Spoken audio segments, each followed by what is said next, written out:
मैं दिनेश शर्मा। सभी को नमस्कार, राम राम। आज गीता के जिस श्लोक पर चर्चा हो रही है बड़ा महत्वपूर्ण है।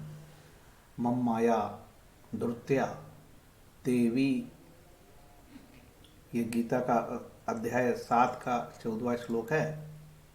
और देवी ही ऐसा गुणमयी मम माया दुर्त्या मामेव ये प्रवदन्ते माया मेताम तरंती ते। क्योंकि यह अलौकिक अर्थात अति अद्भुत त्रिगुणमयी मेरी माया बड़ी दुस्तर है, परंतु जो पुरुष केवल मुझको ही निरंतर भजते हैं वे इस माया को उल्लंघन कर जाते हैं अर्थात संसार से तर जाते हैं। देखो, भगवान कृष्ण ही कह रहे हैं कि मेरी माया बड़ी दुर्त्या है, बड़ी कठिन है। तो कोई लफ्फेबाजी करे कि मैं ऐसे कर लेता हूँ, मैं वैसे कर लेता हूँ, बड़ा कठिन है। ठीक है, साधु संत हो या आम गृहस्थ हो, सबके लिए माया बहुत कठिन है। ऐसे एस्ट्रोलॉजर में जानता हूँ कि लोग 64 साल बाद फ़ोन करते हैं कि साहब मेरा बच्चा होगा क्या, मैं शादी कर पाऊँगा। 64 साल में उसकी काम पीड़ा रहती है, काम पीड़ा से वो परेशान रहता है।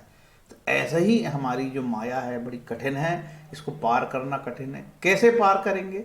मेरी शरण में आ जा, अर्थात संसार को तर जाएगा।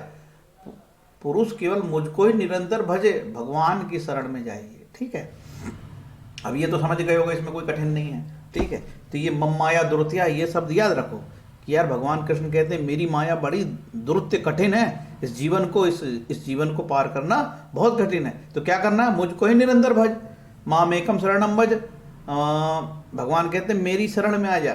ठीक है, तो भगवान की शरण में जाओ, भगवान के नाम स्मरण करो। फिर कहता है गीता के श्लोक श्रीमद् भागवतम के 11वें अध्याय के श्लोक नंबर अध्याय 3 और 1 का 11:3-1 का बोलता है, परस्य विष्णोरीश्य मायनामी मोहिनी मायाम वेदी तुमिच्छमामो भगवंतो ब्रुवंतु न। राजा ने निमि से पूछा, सर्वशक्तिमान परम कारण विष्णु भगवान की माया बड़े बड़े मायावियों को भी मोहित कर देती है। उसकी कोई पहचान नहीं पाता, उसे कोई पहचान नहीं पाता। किस कारण से हम माया के मुंह में पड़ जाएं, हमें कोई पहचान नहीं पाएगा। माया तरह तरह से हमारे को छलावा करती है और हमको इस कलयुगी मकड़जाल में फंसा के रखती है। तो माया से पार होने के उपाय तथा ब्रह्मा और कर्मयोग निरूपण में ये बात आई है श्रीमद् भागवत में। तो मैं सिर्फ आपको बता रहा हूँ कहाँ कहाँ माया, ऐसे तो माया का कई जगह आया है, लेकिन मैं 2-4 जगह के श्लोक आपको बताता हूँ। एक तो गीता के, श्रीमद् भागवत के, और कोई पुराण हो मेरे पास, वो इससे ज़्यादा कुछ नहीं। ठीक है, इतने बड़े अपन ज्ञानी है नहीं यार। अब दुर्गा सप्तशती चूंकि अपन पढ़ते रहते हैं तो ध्यान में रहती है। दुर्गा सप्तशती अध्याय 5 श्लोक 13, या देवी सर्वभूतेषु विष्णुमायति शब्दिता नमस्तस्मै नमस्तस्मै नमस्तस्मै नमो नमः। जो देवी सब प्राणियों में विष्णु माया के नाम से कही जाती है, उसको नमस्कार, उनको बार बार नमस्कार। ठीक है, उनको बार बार नमस्कार। तो ये जो है विष्णु की माया है। ठीक है, दुर्गा सप्तशती से बोलती है। माया क्या है? विष्णु की माया। मतलब अब और समझते हैं आगे हम माया को कैसे समझेंगे। देखिए, 2 गुण होते हैं, एक तो देवी गुण होते हैं और आसुरी गुण होते हैं। देवी गुण में सत्व गुण होते हैं। ठीक है, सत्व गुण को हम गीता के अध्याय 16 से हम समझेंगे आगे। अब देवी गुण को समझने के लिए हमको सत्व, और आसुरी गुण को समझने के लिए हमको रजस और तम समझना पड़ेगा। षड्रिपु आप जानते हो। देखो, रामकृष्ण परमहंस गुरुजी कहते थे कि ये षड्रिपु से बचो। षड्रिपु कौन है? कामनी कांचन। ठीक है, बार बार उनके व्याख्यान में ये बात आती है, कामनी कांचन षड्रिपु से बचो। षड्रिपु क्या क्या है?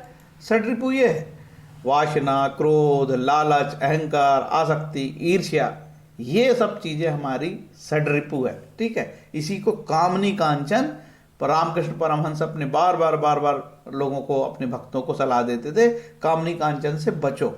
तो हम ये जाने कि हमारे में 3 तत्व होते हैं। हमारे में सत्व गुण होता है और रजस होता है, कभी तमस होता है। जब हमारा तमस चलता है, इसका मतलब चालो हमारा राहु चालू हो गया, शनि की दशा चालू हो गई, केतु की दशा चालू हो गई, मंगल की दशा चालू हो गई।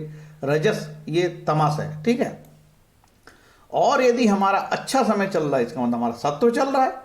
हमारे अच्छे ग्रहों की, त्रिकोण की दशा चल रही है, शुभ ग्रहों की दशाएं चल रही है, तो हमारा सत्व चल रहा है। तो इस तरीके से हम समझ सकते हैं कि हमको इनसे ही बचना, वासना, क्रोध, लालच, अहंकार, आसक्ति। और जो व्यक्ति कामनी कांचन षड्रिपु से बच गया, उसकी ग्रह शांति अपने आप हो गई। तो ये देवी गुण है और राक्षसी गुण है, इनके विवरण आगे आपको बताए जाएंगे। गीता के अध्याय 16 में देवी गुण और आसुरी गुण बताएं, और श्रीमद् भागवत में भी बताए हैं। ठीक है। और तो और गीता प्रेस ने देवी संपदा के नाम पे एक अंक ही निकाल दिया। इतना अच्छा अंक है वो देवी संपदा गीता प्रेस का। आप यदि उसको प्राप्त करो और पढ़ो तो आनंद आ जाएगा आपको। गीता प्रेस ने निकाला देवी संपदा। ठीक है, उसको भी चाहे तो आप देख सकते हो।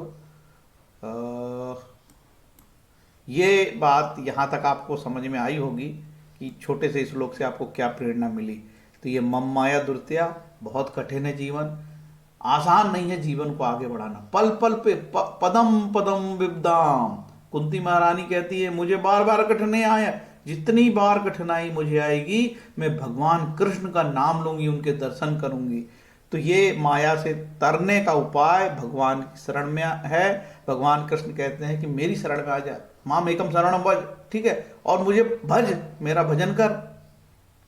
तो इस तरीके से आप अपनी माया से ये तर सकते हैं। उम्मीद है कि ये जो सीरीज चालू हुई है, इसमें देखो कोई 5, 6, 7 या 10 मिनट का वीडियो होगा। कोई आपको मैं कुछ भी नहीं बताऊंगा, सिर्फ मैं श्लोक बताऊंगा और मुझे जो समझ में आता है उसका मैं व्याख्या बता दूंगा। इससे क्या होगा कि आप कम से कम प्रतिदिन एक वीडियो देख लोगे मेरा, 5 मिनट में एक ही श्लोक गीता का पढ़ लोगे। तो लिखा है स्कंद पुराण में, गीता का यदि किसी ने आधा श्लोक भी पढ़ लिया तो तर जाओगे। ठीक है। देवी ही ऐसा गुणमयी मम माया दुर्त्या, मामे ये प्रबदन्ते मामे मायाम मेताम तरंती थे। प्रबदन्ते, जो पुरुष केवल मुझको ही निरंतर भजते हैं।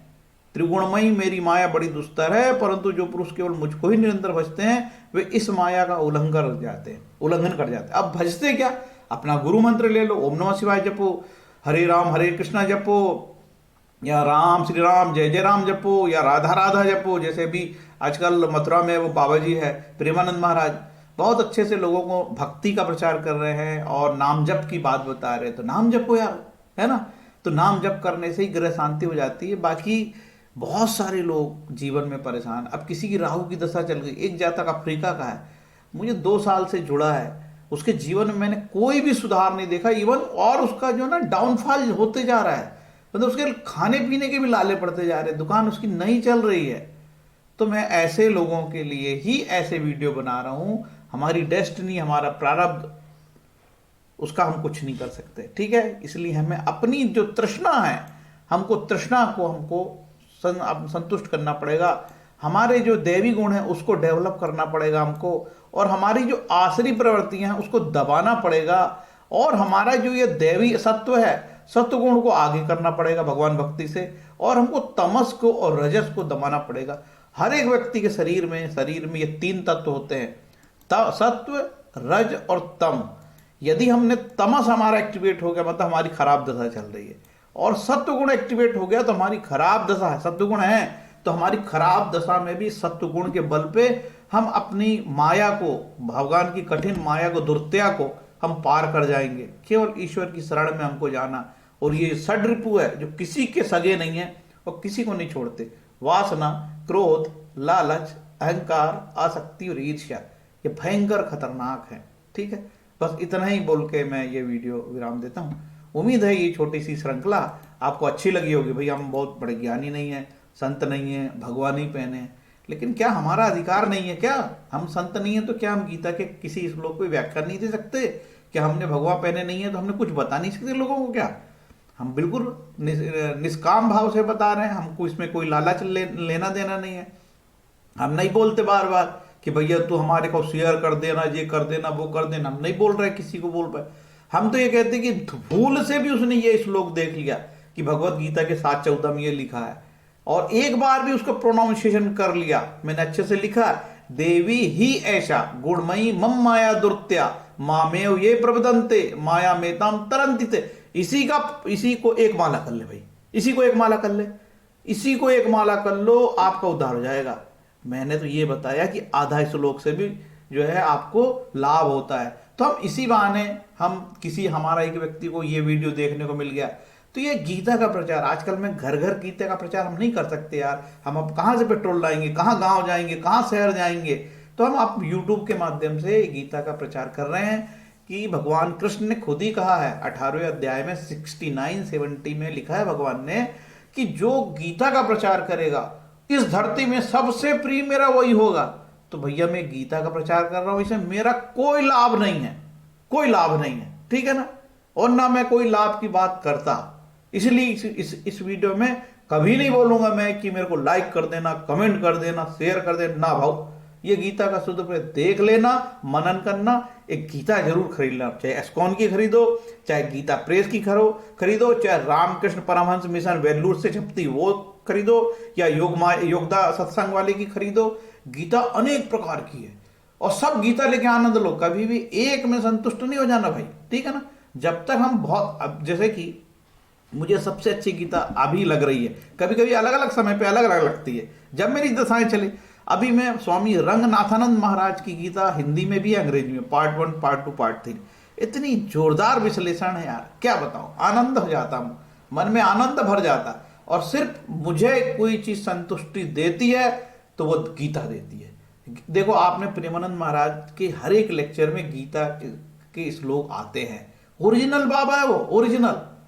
हम हमारे बड़े भाग्यशाली हैं कि प्रेमानंद महाराज जैसे गुरु हमको भारत में हैं अभी, और उनके लेक्चर खूब जनता सुन रही है। हम तो सभी को बोलते हैं कि महाराज को सुनो, और महाराज को सुनने से, प्रेमानंद महाराज को सुनने से ग्रह शांति हो जाएगी। अरे कुछ नहीं करना, उनके सत्संग सुन लो, ग्रह शांति हो जाएगी। मैं प्रतिदिन सुनता हूँ, ज्यादातर मैं प्रेमानंद महाराज को भी सुनता हूँ। आगे कोई और महाराज आएंगे उनका भी सुनूंगा, मैं कोई ठेकेदारी मेरी थोड़ी है यार, मेरा कोई बाइंडा वो संधि नहीं है उनसे, कोई सब शर्तें नहीं है। मुझे जो अच्छा लगेगा संत मैं उसको सुनूंगा। ऐसे आपको खुला दिमाग रखना है ना, नहीं तो हम तो वही सुनेंगे जी, हम तो वही करते हैं जी। तो दिमाग थोड़ा बंद मत करो यार, दिमाग को खुला रखो भैया। जहां से अच्छा लेक्चर मिल जाए, जहां से अच्छा सत्संग मिल जाए उसको ग्रहण करो, कूप मंडूक न बनो ना, मम्माया दुर्त्या। इतना बोल के मैं अपनी वाणी को विराम देता हूं और वीडियो को बंद करता हूं। हरे कृष्णा। भज गोविंदम मूढ़मते